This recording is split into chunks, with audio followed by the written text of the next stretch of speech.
Bonjour. En choisissant la voie du Brexit, les Britanniques ont voté contre leurs propres intérêts et ils en prennent conscience progressivement. Premier tumulte immédiatement après le vote, les vagues sur les marchés financiers. Ils ont reculé partout, faisant perdre des milliards de capitalisation boursière.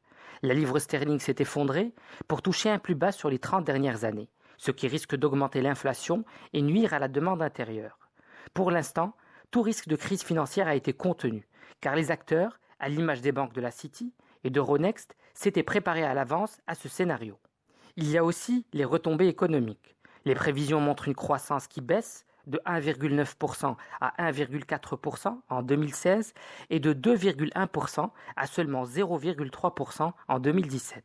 La zone euro est également victime de cette période d'incertitude. Sa croissance devrait baisser de moins 0,5%, a annoncé Mario Draghi, le président de la Banque centrale européenne. Plusieurs banques se posent la question de savoir s'il faut délocaliser les sièges sociaux ou seulement des emplois. Les travailleurs européens et britanniques, qui traversent quotidiennement la frontière, se demandent ce que les nouvelles règles vont leur imposer. Les étudiants en échange, l'année prochaine, se demandent si cela sera toujours d'actualité. Les Européens installés en Grande-Bretagne se demandent s'ils conserveront l'accès au système de soins et au système de retraite local ou pas. Bref, les questions sont partout et les réponses nulle part.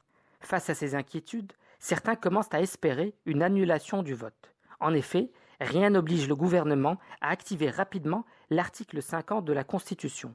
Pour cela, les Britanniques peuvent prendre leur temps et renégocier avec l'Union d'abord.